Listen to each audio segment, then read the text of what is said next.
Sam Darnold, Ben Johnson, Kevin O'Connell. Welcome back to Bleav in Vikings for today, Wednesday, January 22nd, and I'm your host, Mike Wobschall, flying solo today with 3 topics to touch on, and that's who we're talking about. Sam Darnold and his future in the National Football League, Ben Johnson and his fit with the Chicago Bears and how it impacts the Minnesota Vikings. And then Kevin O'Connell and his new contract with the Minnesota Vikings. We'll talk about all of that in a minute. But first, BetOnline continues to be the world's most trusted betting platform and your number one source for online betting. From the earliest odds to in-game live betting, BetOnline provides you with all the action and the ability to watch the games as they happen.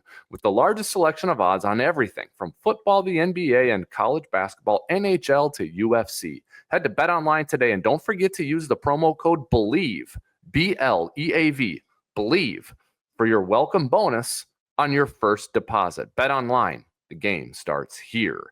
The 3 topics mentioned at the top of the show are all off-season talkers, right? That's where the Vikings are right now. They're at the very beginning stages, unfortunately, of their offseason following their wild card round loss to the Los Angeles Rams. But the season continues for 4 teams with conference championship weekend in a few days and the Super Bowl in a few weeks.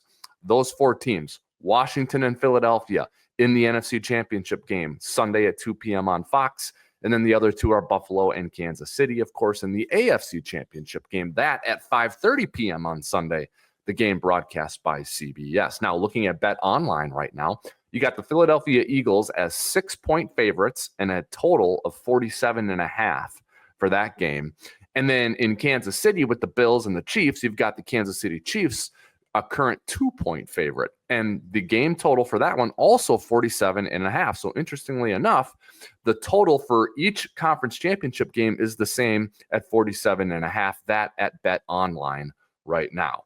I would play, if we're going with our selections and wagers at BetOnline and what we would do, sitting here right now, Wednesday, January 22nd at noon Central Time, with Washington +6 and Buffalo +2. That's where I would side.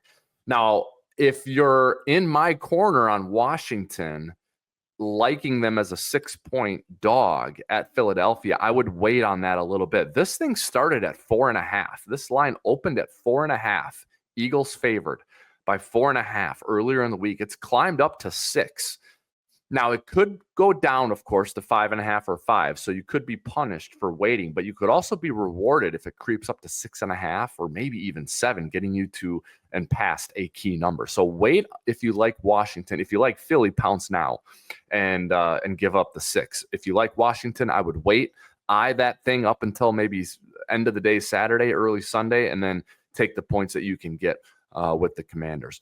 And on the AFC side of the ledger, I think I like, from a gambling standpoint, if I had to pick a side, I'd take Buffalo +2, and I wouldn't wait for that. I don't think it's going to climb any higher. But it's really, really hard for me to gamble or pick against the Kansas City Chiefs. They're just so experienced in these spots. They're playing at home. And it leads me to one of the bets that I actually like, maybe more than a side in this game, would be the Kansas City Chiefs team point total, which is at 24.5. I like that. Over on that. I would go over on 24.5 for Kansas City. I don't love Buffalo's defense, and I do love Andy Reid and the Chiefs offense.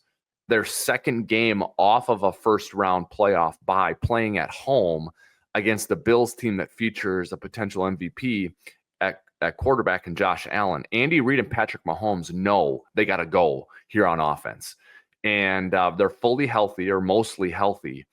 They're 2 weeks off of their bye, knocked all the rust off last week. I think they're going to score some points. Whether it's enough to win or not, we will see. But I think they're going to get over 24 points. So I like the team point total over 24.5 for the Kansas City Chiefs. And I like Washington +6 at the Philadelphia Eagles. That's how I would play it at BetOnline. Now, if you don't get in on the actual gambling, but you like the prop side, the player prop side, or the fantasy football side of it, I've got to tell you about this opportunity as well. It's with Underdog Fantasy.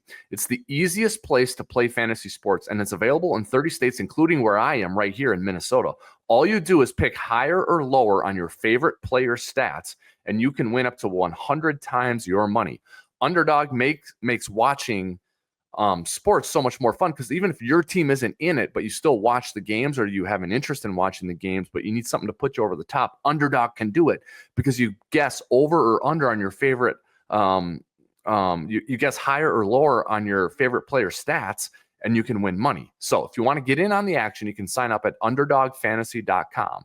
And if you use the promo code Bleav Vikings, that's BLEAV VIKINGS, Bleav Vikings, you get a free pick and up to $1,000 in bonus cash. You can also go to the description of this episode of Bleav in Vikings and find my referral link to make sign up even easier. Underdog Fantasy, download the free app, sign up as a breeze, and you can win money picking higher or lower on player stats. Okay, let's go back to what I mentioned at the top of the show and talk some Minnesota Vikings here. We got 3 quick topics to get to. And it involves one player, that being Sam Darnold, and then 2 coaches, them being Ben Johnson, who the Bears just hired to be their head coach, and Kevin O'Connell, who is, of course, the Minnesota Vikings head coach. Let's start with the coaching news. Ben Johnson, the Bears hired Ben Johnson, the former Lions offensive coordinator, to be their head coach.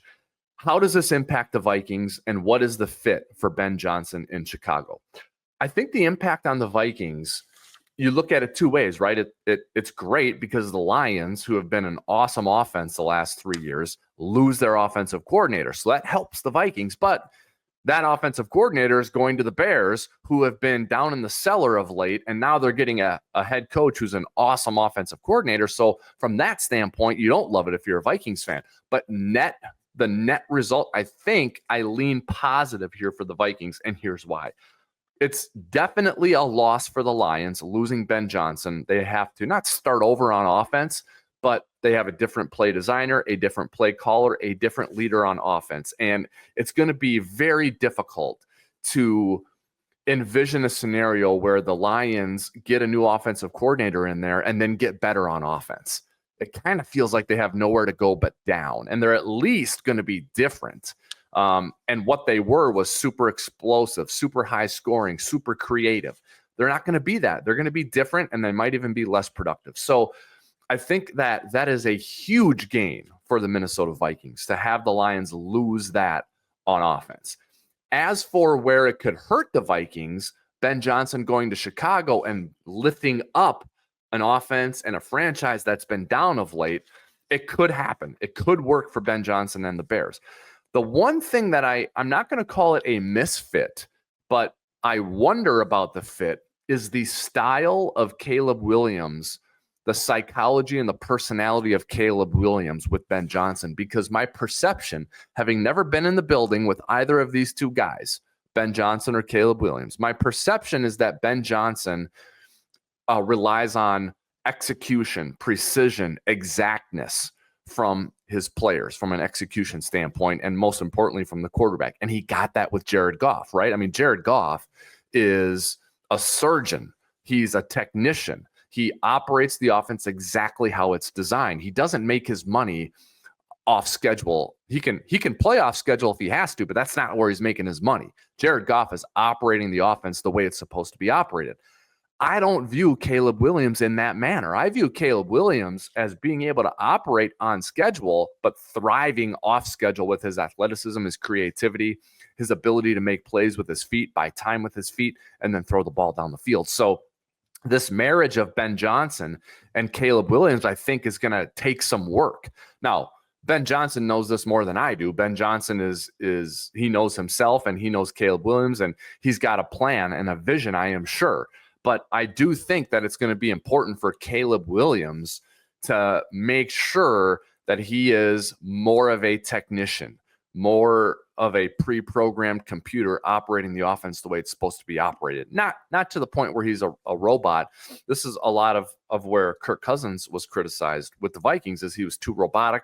He was too precise, trying to be too perfect. You don't want that from Caleb Williams. You want him to still lean on his athleticism and his ability to make plays off schedule, but he's going to have to come back to the middle a little bit. And I think Ben Johnson's going to have to flex a little bit here as well and embrace that athleticism and that natural playmaking ability that Caleb Williams has. But that sort of divergent natural style, I think, leads to some questions as if this is going to be a good fit or not. So we will see what happens there. I think it's a net gain for the Vikings, though, because of how much it hurts the Lions. I think it hurts the Lions the same or more than it helps the Chicago Bears.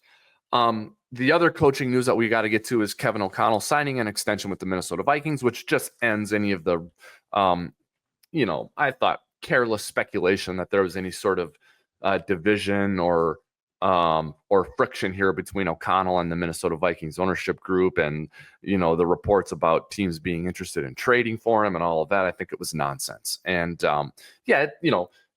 O'Connell was entering the last season of his deal, which you don't want to get to, but here they were.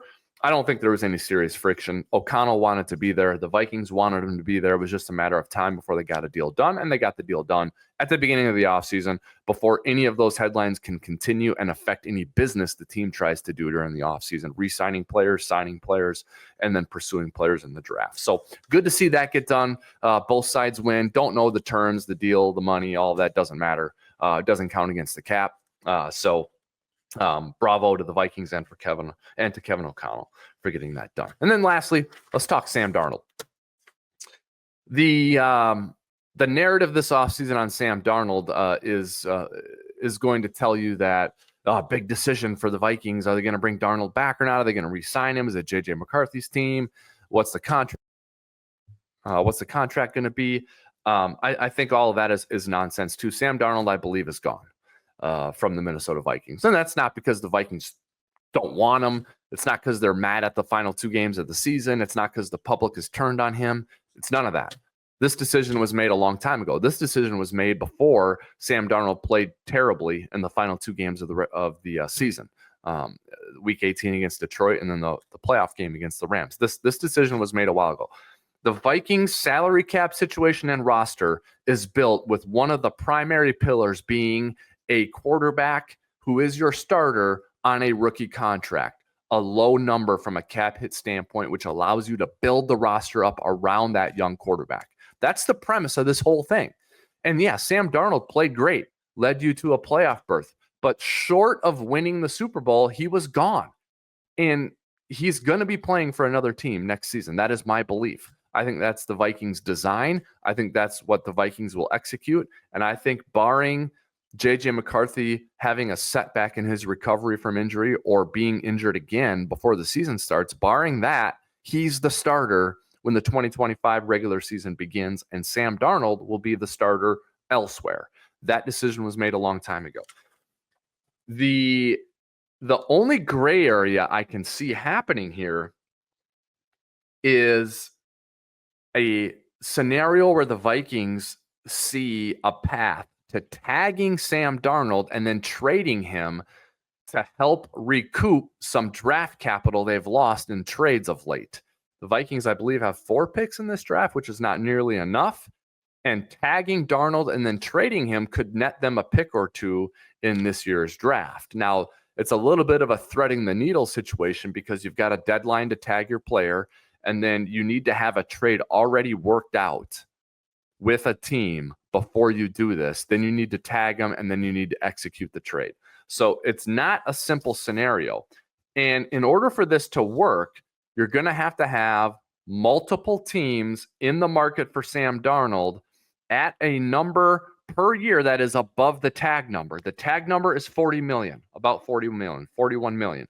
So you need multiple teams who are going to be willing to pay Sam Darnold that amount of money. Because if you don't have multiple teams who are willing to pay Sam Darnold that money, he's not going to sign the franchise tag, and you need him to sign the tag to trade him. Okay, so because the team acquiring him is going to want some security that they're going to have Darnold this year and in years after. The good news for the Vikings is I do Bleav there's going to be a market that's pretty thick for starting quarterbacks, and you got to put Sam Darnold in that market based on what he did for the Vikings this season, playing as well as he did for the balance of the season. Here are the teams who I think should be in the market for a starting quarterback this season. They should be the New York Jets, the New York Giants, the Cleveland Browns, the Pittsburgh Steelers, the Indianapolis Colts, the Tennessee Titans, the New Orleans Saints, the Las Vegas Raiders, and the Seattle Seahawks. Now, you can question the Seahawks because they have Geno Smith. Maybe you can question the Saints because they have Derek Carr. So let's take one of those out and keep one, whether it's the Saints or the Seahawks. You would have 1, 2, 3, 4, 5, 6, 7, 8 teams in the market for a starting quarterback this offseason. 2 of them will probably find that player in the draft. This is not a draft like last year where there's 4 or 5 guys that you'll take in the first round. There are 2, Cam Ward and Shedeur Sanders. So let's count, Tennessee, who's got the first pick, Cleveland's got the second, and the Giants had the third. 2 of those 3 teams probably going to draft one, and he's going to be their starter. The other one is going to be left looking, for a starting quarterback that they're going to have found in free agency. And they probably know that they're not going to get him. Free agencies before the draft, so they're going to pick that guy up in free agency. So, I think you leave 2 out because they're going to get him in the draft. So now you're at 1, 2, 3, 4, 5, 6 to 7. So I think Sam Darnold's going to have a market of about $40 million. And so if the Vikings want to get a little risky, they can tag and trade Sam Darnold. Otherwise, they can just let him go and use that cap space in free agency. And that's what I think they're going to do. So I think they're going to let him go. I don't think they're going to tag and trade as much as that appeals. I don't think they're going to have confidence in being able to thread the needle, get a deal done before free agency starts, and then execute on that deal after free agency begins. So I think the Vikings let Sam Darnold walk. J.J. McCarthy becomes the starter, and the Vikings go into the offseason with buco bucks available from a salary cap standpoint, and they become major players in free agency. And at that point, I Bleav they're going to target the interior offensive line, cornerback, and maybe the interior defensive line in free agency, and then use the draft to supplement elsewhere at running back, at center, and in the secondary at safety and at corner. All right, that's going to do it for today's episode of Bleav in Vikings. We will be back tomorrow on Thursday, January 23rd, with another episode of Bleav in Vikings. I did a fun activity, or I'm in the middle of doing a fun activity with my friends at Pro Football Network. They have an off-season simulator. So I'm going to go through and simulate the Vikings off-season and share some of those results with you on tomorrow's episode of Bleav in Vikings. So make sure you check that out. I'll let you know where you can find the off-season simulator at Pro Football Network. We'll go through it together, and then you can go through one on your own. Always fun to kind of do that and act as the team's GM. All right, that's going to do it for today. Thanks again, as always, for watching. Make sure you like, follow, download, subscribe to Bleav in Vikings. We are on all the major podcasting platforms, and we're also on YouTube. Once you do that, I'll see you there. Until next time, everybody, keep believing.